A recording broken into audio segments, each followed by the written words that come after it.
Career Catapult. I strongly believe it's a topic that we all need to take action on.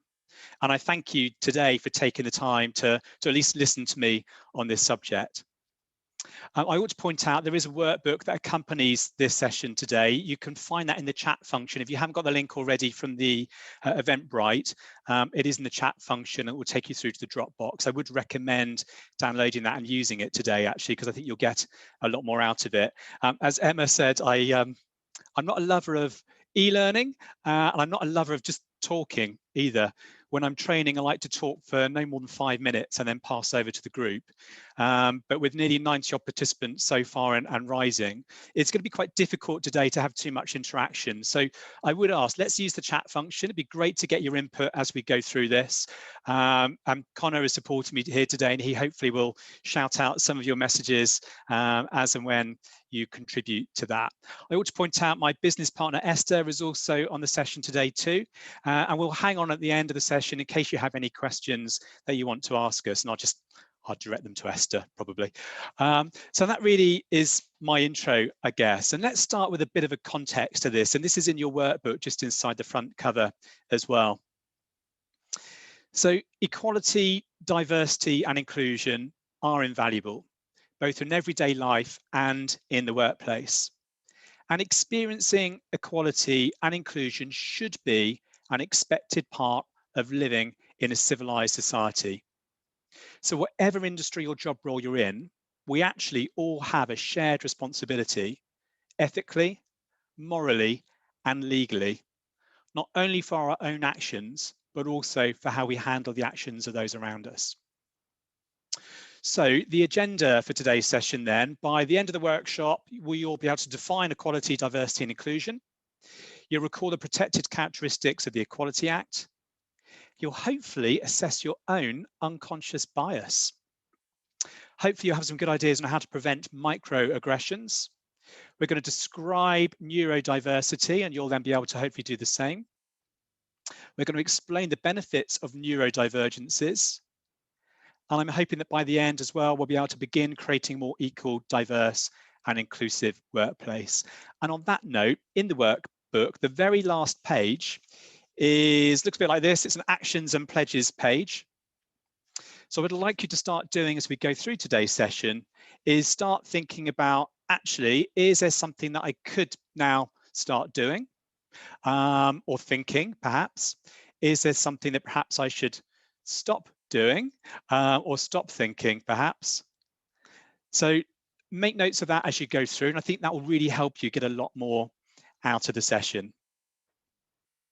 Okay, so let's start. So defining equality, diversity and inclusion to start with. So before you can know how to manage equality, diversity and inclusion, you must know what it is. You must know what its benefits are, and to then be able to implement and follow some working practices that do not allow for discrimination. We're also going to review some different examples of diversity and inclusion in the workplace.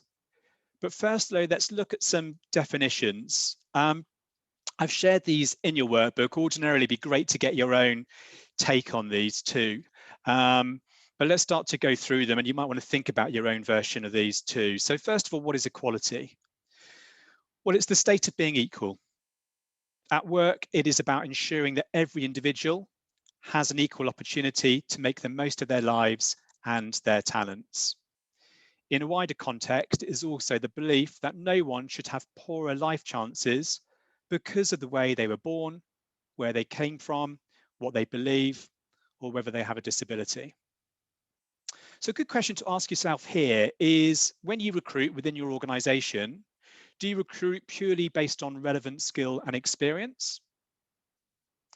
Or do you sometimes maybe go for the snob factor of, have they got like a Russell Group University background? Bear in mind, not everyone can afford that. Another question is, do you recruit based on culture fit, or do you recruit based on culture add? There's 3 words for you I'd like you to think about with regards to equality: opportunity, equivalence, and on a par. I'm not quite sure that is a word, but on a par. Next up then is diversity. So the dictionary describes this as a practice of including or involving people from a range of different social and ethnic backgrounds and of different genders, sexual orientations, etc. Diversity is about getting people of different cultures, ethnicities, ages, backgrounds, etc., included in the workplace. And it's about empowering people by respecting and appreciating just what makes them different. Another 3 words for you to think about here: included, respected, and appreciated. Next up then, what is inclusion? So inclusion is about making sure all of those people are culturally and socially accepted and welcomed, are equally treated, and also have a voice within your workplace. So who does have a voice within your organization? It's good to think about that as well. Is it just the leadership team? Is it just those whose face fits?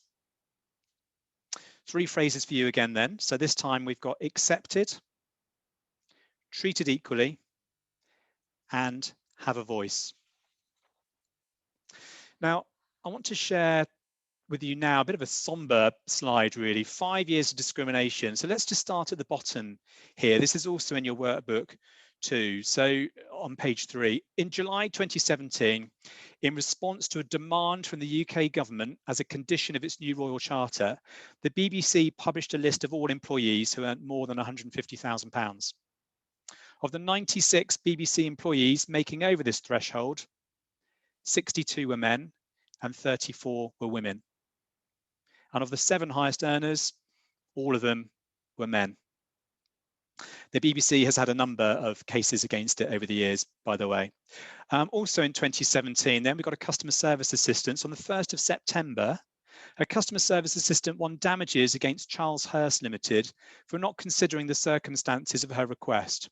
She worked an average of 47.8 hours per week, including Saturday mornings, and applied, quite rightly, to reduce her working hours to 40 per week. This is because she had suffered previously from mental ill health and had absences from work due to bouts of depression. In my voice, so we must not let this go. Shazza, could you just go on mute for us, please? There we go. 2018 then, 7th of December now, an employee of HMRC, our very own, suffering from ulcerative colitis. This is a condition which could flare up on occasion. It was also aggravated by stress with an urgent need to use the toilet. She won the tribunal because the employer failed to make reasonable adjustments by allocating her a parking space near the entrance. You can imagine the benefit of having a parking space near the entrance. 2019, on the 29th of January, this one is amazing, an 88-year-old NHS secretary, bless her, won her claim at a tribunal. Now, she was dismissed from her employer for failing to use a computer system.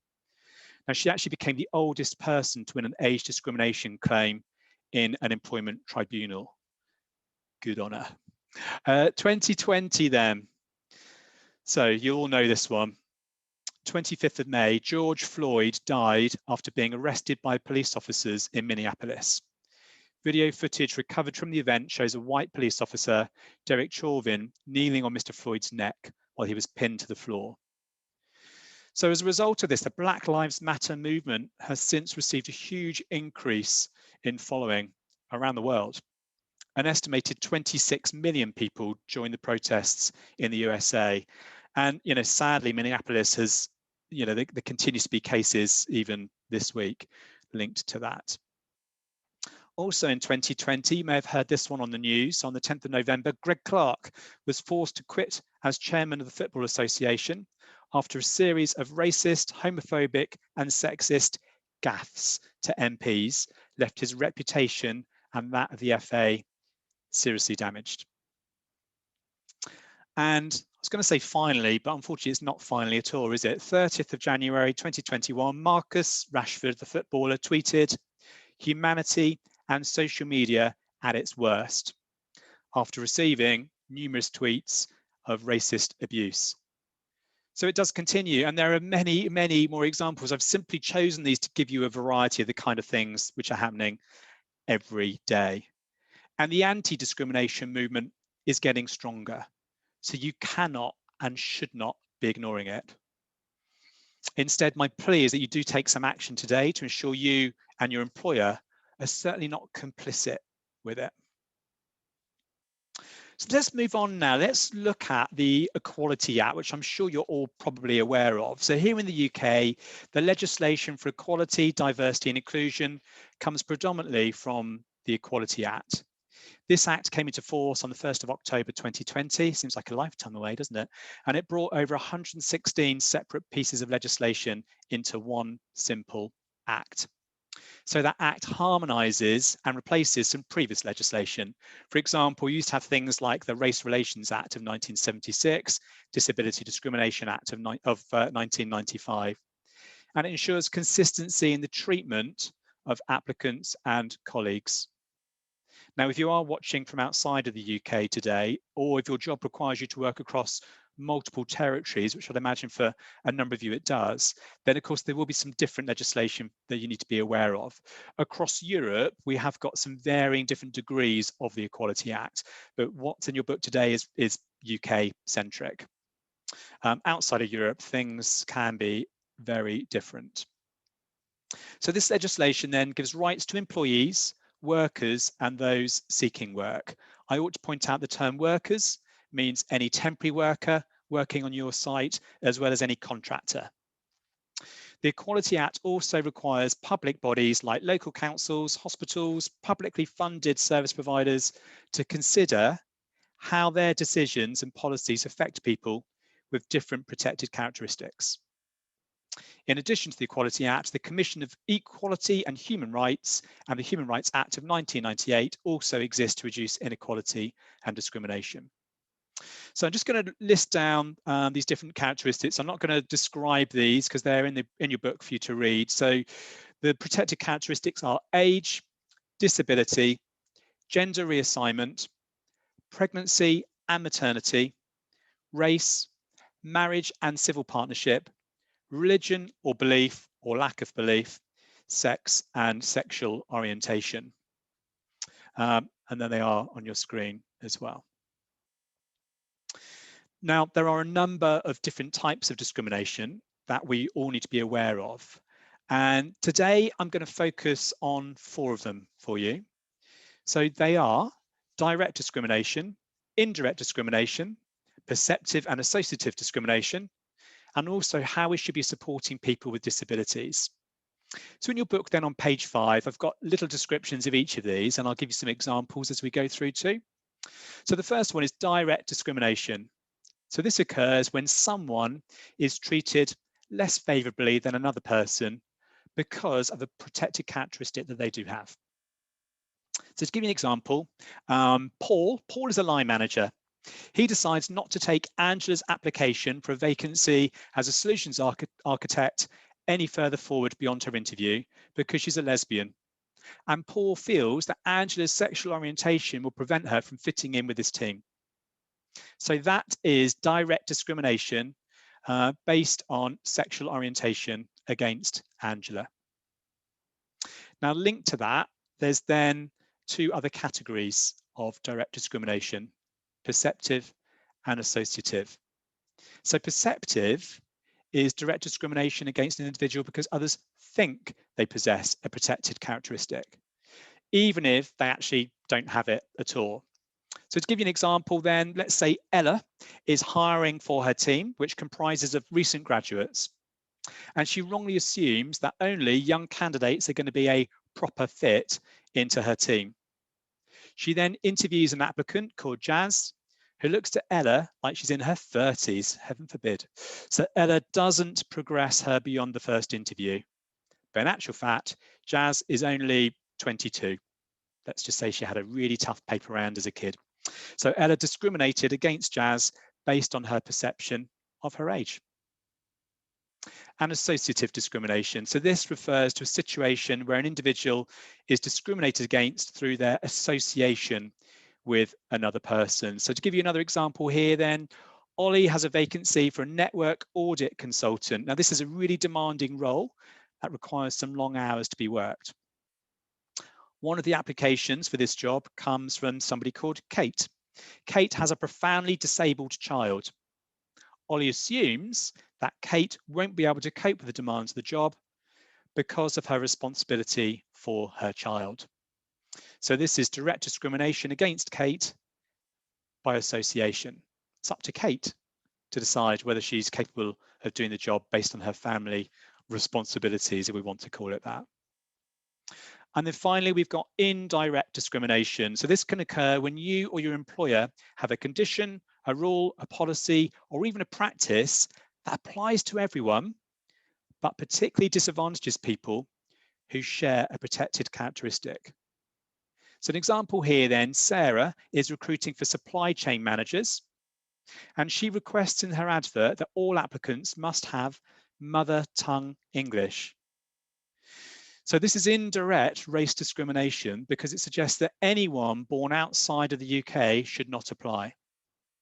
And we all know that people born outside of an English-speaking country could have learnt to speak very fluent English. So my next question, and I'm going to ask you to use chat for this, is what are your thoughts on how we should treat people with a disability?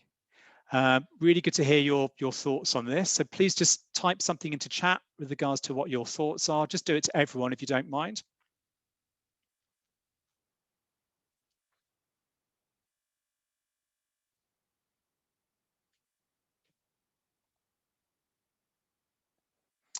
So nice one from Bev, thank you. We should focus on their individual needs. Yeah, really good point.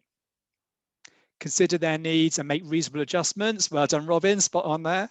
And make their workplace conducive with adjusting the infrastructure. Yeah. And Dawn, yeah, the same as everyone else. Yeah, in many ways, I completely agree with that. Assessing their needs and consider reasonable adjustments. Yeah, so that term reasonable adjustment is coming up a lot. So that's really important.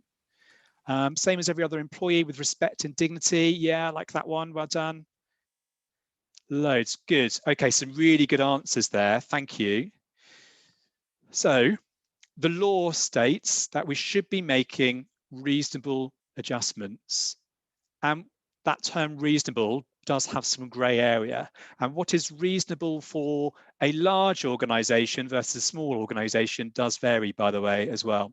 So if adjustments are reasonable, an employer must make them to ensure its workplace or practices do not disadvantage a disabled job applicant or employee. If a workplace feature or practice puts an employee with a disability at a disadvantage, an employer should look to see what reasonable adjustments it can make. And that might also include, by the way, changing some of the employee's duties, but an employer does not have to change functions essential to the role. So, you know, if I was a scaffolding business and I was hiring a scaffolder, it would be really hard to employ somebody in a wheelchair because they wouldn't be able to hump around scaffolding up and down the ladder. But let me give you an example then. So Jake uses a wheelchair. He applies to one of Anya's jobs at head office, and she arranges an interview to meet with him. Because Anya's company have their meeting rooms on the second floor of their Victorian premises, and there is no lift, she makes arrangements to carry out the interview off-site, which is absolutely the right thing to do. And Jake's application is successful, and therefore Anya rearranges the layout of the office so that Jake can work on the ground floor and maneuver his wheelchair. So, you know, that seems like a reasonable adjustment. Let's say their offices were on the second floor of that premises and there was no lift. To expect a company to put in a lift, which is going to cost potentially hundreds of thousands of pounds, that generally is not considered to be a reasonable adjustment. Okay, so there's lots of detail around this, and it's good just to think about what would be reasonable for us to do. So my next question for you then, on page 6, so this one always gets a bit of debate. Can employers ask applicants to complete health questionnaires before offering them a job? Actually, I have put the answer in your book on this one. Actually, the Equality Act says, no, you can't. An employer can't ask, yeah, thank you, Tina, can't ask questions about your health before they offer you a job. And this is to stop discrimination based upon someone's health. But and there is a but with this one. In some cases, employers can ask you questions about your health before offering a job. For example, if the job relates to national security, that is very much one. You've mentioned teaching there, Chrissy. Absolutely. The example with teaching, for example, is depression. If somebody's suffering really badly with depression, actually, would you want to set them loose on a group of 30 angry teenagers? So your doctor has to sign off the fact you are fit to work in that scenario. Fire service, very physical job. So yeah, there are some occupational requirements that will require you to ask those questions. So some other caveats here then. Employers can ask also you to complete questions if they need to find out if you need any reasonable adjustments for an interview. Yeah, be that employer. If you'll be able to do something that is part of the job. So fire service, teaching, yeah, scaffolder. And also they can ask personal information to track who is applying for jobs with them. This does help with their equality and diversity policies. And also, if you could be part of an employer's scheme that favours disabled people. So for example, let's say there was a project running for deaf people, they may need to hire a deaf person for that project.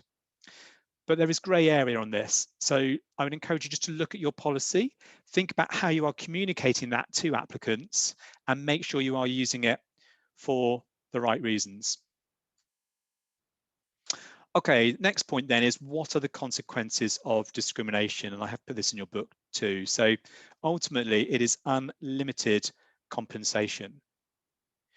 Unlimited. And what's interesting with this is you as an individual could be liable too. It's not always your employer. So if you were named in a claim as being aware of an act of discrimination, but you chose not to take any action, then you could too be liable. Of course, also big damage to the reputation, potentially of you, but also of your employer. You're also going to have a smaller pool of applicants, and you're going to miss out on the diverse skills and experience that different people can bring to your organization. Strongly believe that. Now, let's look a bit more positively then, and we're going to use the chat function again for this.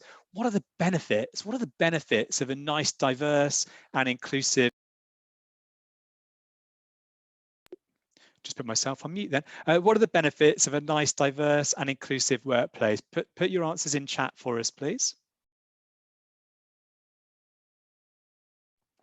Unique ideas, viewpoints, greater cohesion, innovation, love that, ideas, hopefully limiting groupthink, that's an interesting point, Claire.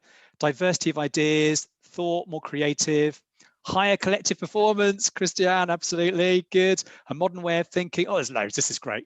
Better variety of food at potluck lunches, I like your style, whoever that was. Profitability, good mix of creative and technical skills, greater staff loyalty, yeah. Representing your customer base, Claire, that's a really interesting point, actually, I like it, yeah. Good reputation. Well done, lots of really good points there. Few I'm going to share with you, but probably none better than what you've already shared. So workplace diversity has the power to instill feelings of belonging. It has the power to increase profits. And interestingly, McKinsey did a study into this, and that's one of the things that they found. It can lead to more innovation, which you guys have already said. It can drive better decisions. It can make teams more productive. So there are lots of great benefits there. Thank you, really good ideas. Okay, we're going to move on to a different subject now. We're going to look at a subject called unconscious bias. This is on page 7 in your workbook. So unconscious bias is a quick and often inaccurate judgment based on limited facts and our own life experiences. People can be biased about literally just about anything, not just things like gender, skin color, or age, but also things like your communication style, what someone does in their free time, what they eat for their lunch, for heaven's sake, right? So unconscious bias is not intentional though. It's part of the lens through which we all see the world. Now, interestingly here, brain researchers estimate the human mind takes in 11 pieces of information per second through our senses. Sight, sound, touch and feeling, smell and taste. Out of those 11 million pieces, though, how many pieces of information do you think our brain is consciously aware of each second? Any ideas? So is it 11 million, 1 million, 1,000 or 40?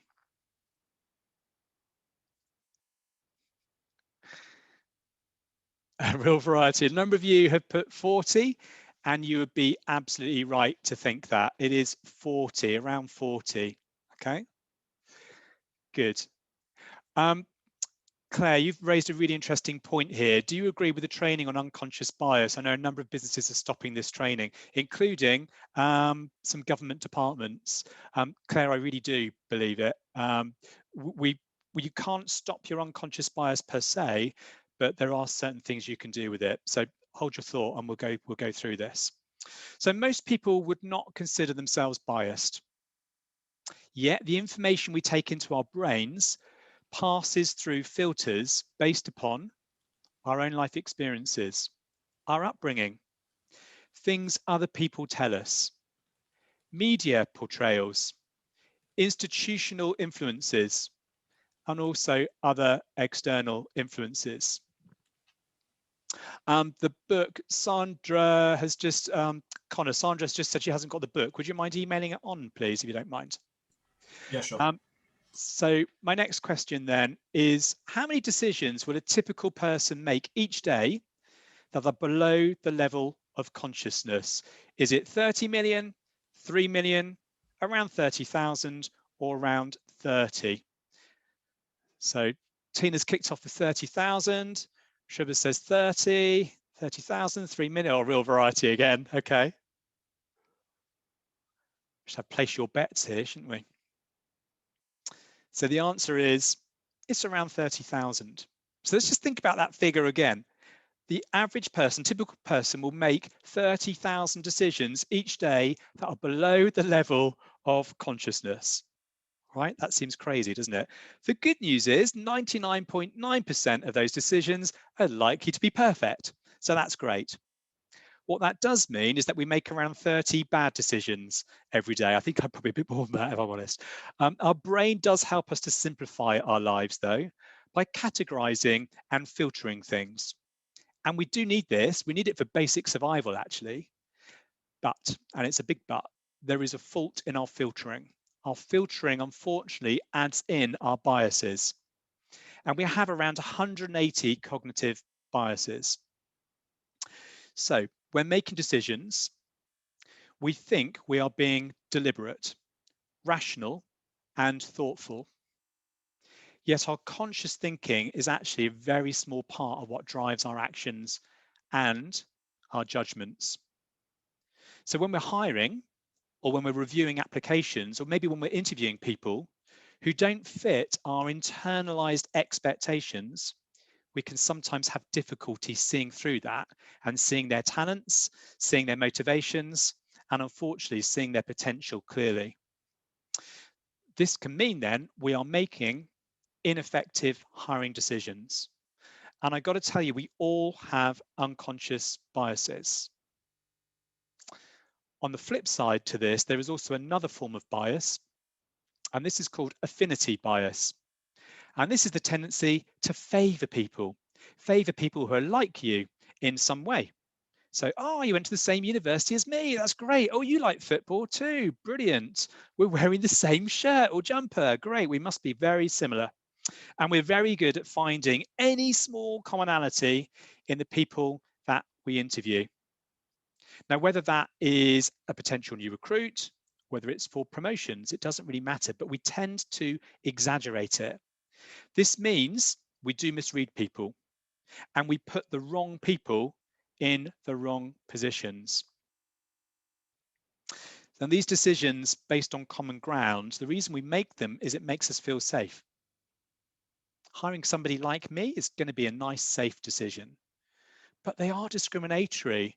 And as a result, we end up with a workforce of complete clones. And that's not going to give you some of the things that you've already mentioned earlier with the innovation and the great potluck lunches, which you mentioned too. So please bear that in mind. That's one thing I would really ask you to kind of think about today and what you do within your organization. On page 8, I have said as a human race, in order to live together and thrive together, we need to be careful, and also we need to be critical of our own perceptions and our own decision making in areas of common bias. The challenge we have with changing our unconscious biases is that they are hidden from us. They're completely autopilot. We do them without realizing. But this can be done. It can be done, and this is going back to the training that you mentioned earlier, Claire. This can be done through active reflection and really trying to practice inclusive behaviors. Hiring in the mirror of yourself, Sarah. Yeah, and that is what we do. Okay, the next thing I want to talk about with you today is microaggressions. And this is, I guess, probably a fairly modern term that many people may not have heard of just yet. But one of those decisions, one of those bad decisions that we make on a daily basis may just be a microaggression.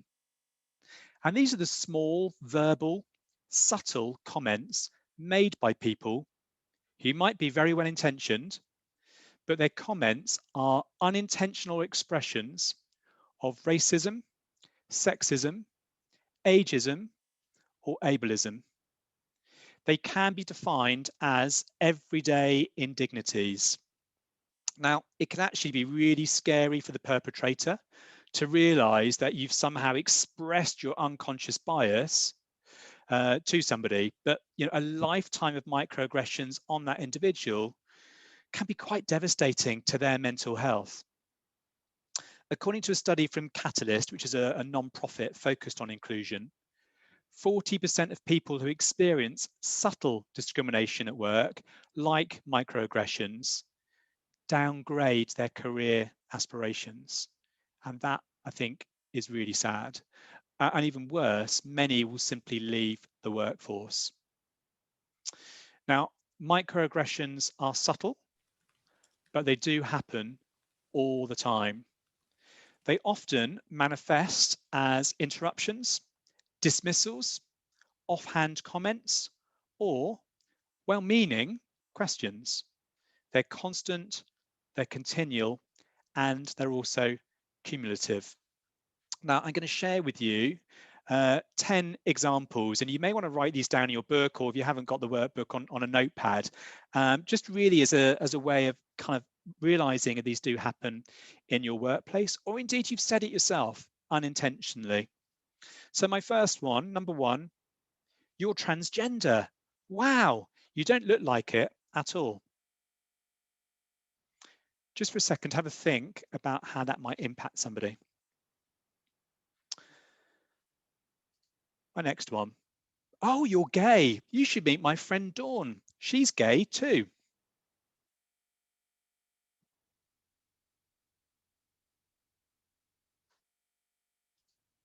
The next one. Where are you actually from?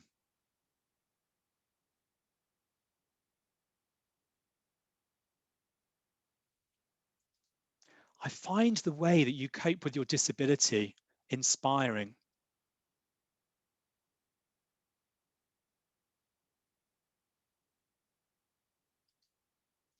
Do you have to wear a head covering?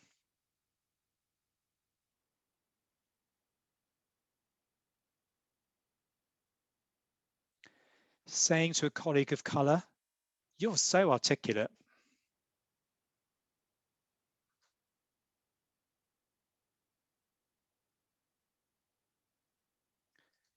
The next one is quite simply interrupting. Now, interestingly, men are nearly 3 times as likely to interrupt a woman than another man. And I'll tell you something interesting with this as well. So I know a particular friend of mine, very strong lady. She's on a board. In a board meeting, she's the only woman, but she holds her own really well. But interestingly, now they are doing those board meetings via video conference, she struggles to get a word in edgeways. Next one then. Do you even know what Snapchat is? My children use this one on me, obviously. Number 9. Is that your real hair?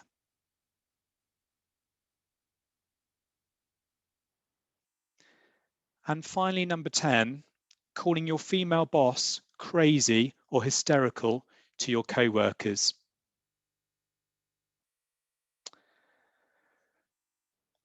Re-elaborate number 6, sorry. Yeah, so saying to a colleague of colour, you're so articulate, it's almost suggesting that they shouldn't be because they have a different colour skin to you.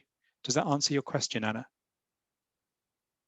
And Sarah, yeah, it's interesting. These do make, hopefully, all of us feel really uncomfortable. But you know what? These are often said very easily. I mean, you know, we just say them without really thinking. And looking at some of these, I'm thinking, yeah, I probably have said some of these things myself too. And it's interesting, JK, you said the people who explain my own religion to me are always fun. Yeah, what do they know? It's bizarre, isn't it? And Natasha, you said these do impact people's mental health too, 100%. Yeah. So look, these phrases, they can be described as micro insults, subtle snubs, or displays of insensitivity. Micro assaults, verbal or non-verbal expressions of derogation or avoidance. And also micro invalidations, negating the experience of disadvantaged groups. And I think microaggressions actually reinforce a lot of the time white privilege, or they highlight prejudice, and they do add up. And this is an interesting saying, a ton of feathers is still a ton. And Roxanne, I think, you know, you make a really interesting point. How do we learn if we don't ask questions? And I think that's a really valid point. And what I would say is just think before you speak with these. And it's fine to, you know, do you mind if I ask you a question? Ask permission first would be one of the things that I would always suggest here. Be mindful of some of these things, particularly in a big group too. Some people are going to be very happy talking them through. Other individuals certainly won't. So the last thing I want to share with you today, before we look at some specific actions, is about neurodiversity. And again, this is probably, I guess, a fairly modern term for a lot of people, albeit neurodiversity itself has been around for a long time. So this refers to variations in the human brain, this is on page 9, by the way, regarding sociability, learning, attention, mood, and other mental functions. It's also known as neurodivergent. Now, ACAS describes neurodiversity as the different ways the brain can work and interpret information. It highlights that people naturally think about things differently. We have different interests and motivations and are naturally better at some things and therefore poorer at others. Now, most people are what's called neurotypical. Now that means their brain functions and processes information in the way society expects. It is estimated that around 1 in 7 people are neurodivergent. Most forms of neurodivergence are experienced along a spectrum, which you may have heard of as well. So what I want you to think about here is how could your organization actually benefit by employing people with a neurodivergence? So I'm going to share with you, this is in your work, but we're going to share a number of them. And then I'm going to talk about some of the benefits. And if you know of any, I would ask you to contribute through chat as we go through this. So the first one, you probably all heard of ADHD. It's a fairly well-known condition or disorder. It stands for Attention Deficit Hyperactivity Disorder. And it's estimated that about 4% of the UK population have it. It affects the person's ability to control attention, impulses, and concentration, and it can cause inattention, hyperactivity, and impulsiveness. Some people have problems with attention, but they don't have the hyperactivity or impulsiveness. So this then is known as ADD, Attention Deficit Disorder. Does anyone know of any benefits of employing somebody with ADHD? What can they bring to the workforce?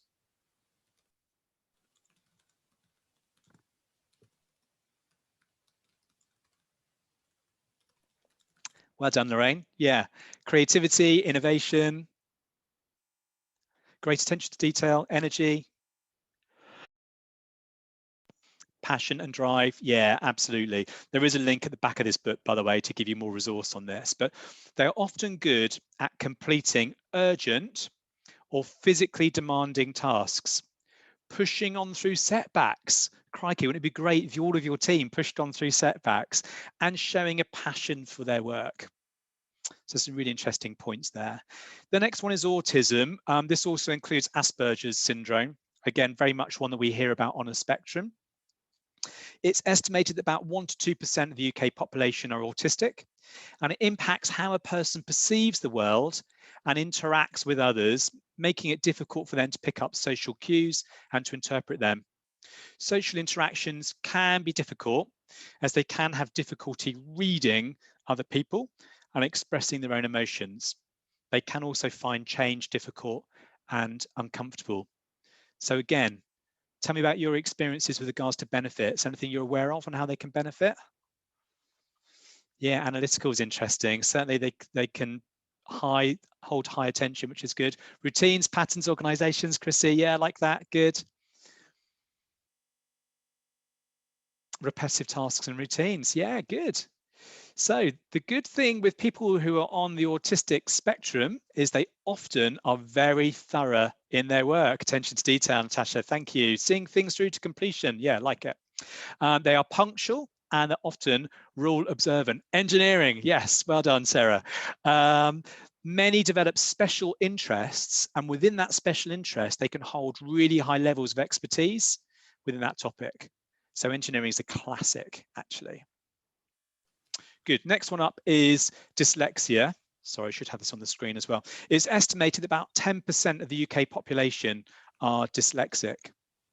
It is a language processing difficulty that can cause problems with aspects of reading, writing, and spelling. They may have difficulties with processing information quickly, memory, retention, organization, sequencing, spoken language, and motor skills. So again, dyslexia. Anyone think of the benefits? Entrepreneurial, yeah, good. Again, often very creative, actually, Christiane, very true.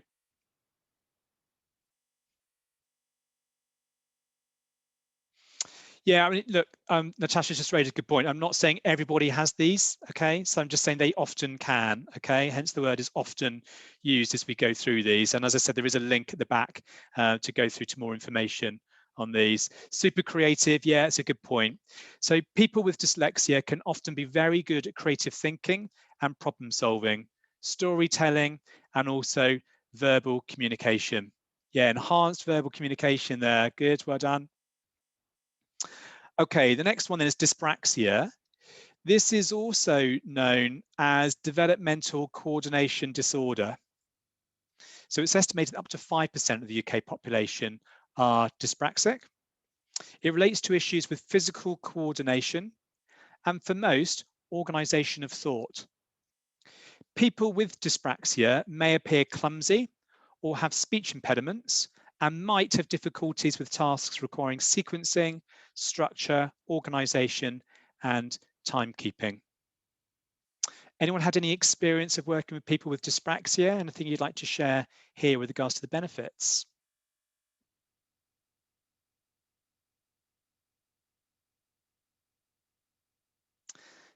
Interesting. This is one a lot more people probably don't know about. Creative and positive. Okay, yeah.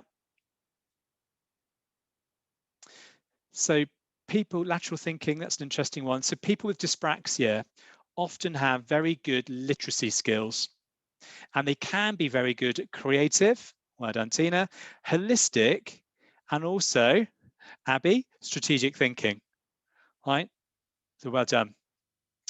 Dyscalculia, I'm not sure I'm presenting that one correctly, pronouncing it correctly. Dyscalculia, this is a maths learning disability that impairs an individual's ability to learn number-related concepts and to perform accurate maths calculations. Again, any experiences of this one? Wow, Claire, that's interesting. Once worked with an accountant.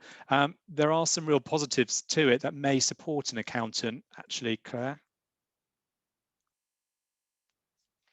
So they often have strengths such as creativity, Strategic thinking, Claire, that may be where the accountant came in, as well as practical ability, a love of words. Oh, hi, Tina. Thanks for sharing that. Intuitive thinking and problem solving. So Tina says that her team do support her in this area when it comes to sorting out calculations. Tina, could you highlight any other particular strengths you might have? You don't have to, by the way. I think I'm very practical, very organised, and I find I can see problems.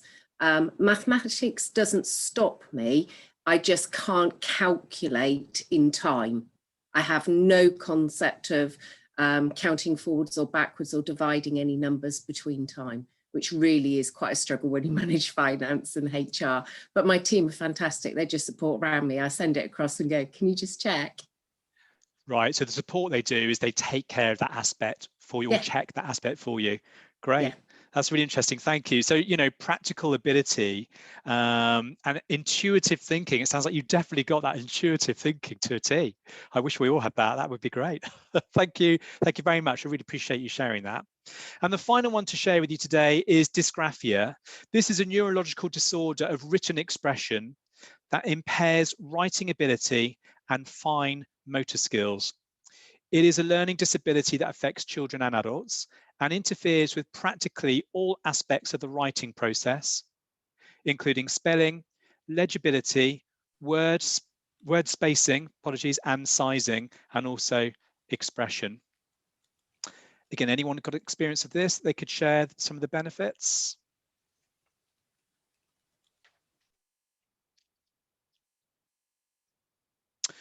Sharp listening skills is often something you will find with somebody who has dysgraphia. They can also be masters of recalling oral details, memorizing, and also storytelling, interestingly.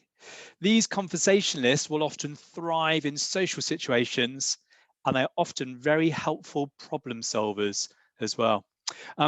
Good question, Claire. I don't have figures on these, and that may be because they often get wrapped up in some of the other conditions. But yeah, there's no figures on the last couple, I'm afraid. So the reason for sharing these with you is I think often we will look at some of these conditions and think, oh, I don't want to hire somebody with this. It's going to cause me problems. But actually, we're talking about a diverse organization. How great to get some of these benefits from some of these different people. So I just wanted to open your eyes to these things. That was my sole purpose, was to open your eyes to these different neurodiversities and just see there is a way, you know, of reaping the benefits of it. The other thing to mention, and what isn't covered today, is mental health. And Sarah, really interesting, you said I don't declare it on purpose. Yeah, and I think a lot of people probably don't. No, not at all controversial. We haven't covered mental health today, although mental health is covered under the disability discrimination side of things. But again, some mental health conditions do also have some terrific benefits that come along with them. I've been talking to a number of people recently who suffer from bipolar, and they have tremendous attention to detail. And that's one of the things they are extremely good at. So again, if you hear about these different challenges that people have in their life, please don't write them off. It's really important. So the final thing to talk through with you today, and there's not going to be time to work through this as a group, but I've created 12 different points for you to think about. So it is well proven that diversity makes for a stronger workforce. When your organization hires employees of different backgrounds, you are well on the road to reaping the rewards in creativity and innovation. But a diverse workforce does now need to be supported to create an inclusive workforce. And that's when the real benefits will be felt and the culture becomes stronger, employee performance improves, and staff retention increases. So interestingly, Deloitte have a report on this, and they say that inclusive workplaces are 6 times as likely to be innovative and 2.3 times the cash flow per employee over non-inclusive workplaces. And that is studying them over a 3-year period. So I think that's a really interesting point. So what I've listed down here on page 10 of your workbook is 12 different points. I challenge you to maybe go away and discuss with your colleagues, maybe as a work group. Number one, what can you do to make your workplace flourish regardless of sex, race, gender, age, religious backgrounds and beliefs, physical or mental ability, or sexual orientation during a team meeting? Think about the team events that you run. Are those inclusive for everyone? There are lots of different national and international days that take place every year. Is there an opportunity here? Do you celebrate some and not others? Starting with me, what can you personally do daily? So hold the mirror up here. Number 5, could your organisation do something to promote underrepresented groups within your organisation? Religious holidays is a really interesting point. So in the States, for example, there are lots of different religious holidays, and employees now quite often can choose which ones they want to have off. So in the UK, our calendar tends to follow the Christian religious holidays, but it doesn't follow others. Your office environment, how inclusive is your office environment? Do you take time to understand different people's needs? Yeah, Claire, floating days, thanks for the term. Thank you very much, floating days. I don't think I like the word floating, but anyway, I completely understand it. So are you taking time to understand every employee's needs? Number 9, are you keeping it on the agenda? Is this something which is discussed every now and again, then it gets put back in the box? Or is it something which is always on the agenda, always something you're thinking about? Number 10, definitely think about your recruitment and promotion internally. I've got to say, as somebody who's worked within internal and external recruitment, we hear discriminatory requests on a daily basis. It really needs to stop. Number 11, educating. What can you do to educate people within your organisation further? And number 12, and this isn't the end list, there's probably loads more you could add to this, but number 12 is considering the language that is being used within your organisation. Think about the meetings, think about the banter that is taking place in the office that may cause some people some offence. Okay. So we are nearly approaching the end of our time. So what I wanted to say to start with, before we wrap up, is thank you so much for including equality, diversity and inclusion on your agenda by attending today. I am going to hang around at the end of this for any questions that you may have. What I would ask is, if you have benefited from it today, if you have found it useful, I would love it if you can make a comment on LinkedIn. LinkedIn's a really valuable tool for me and for Career Catapult. If not, if you have any feedback you'd like to share, then my email is on your workbook. Please do let me know. So I'm just going to hand over to Emma, and then I will hang around for a few minutes afterwards.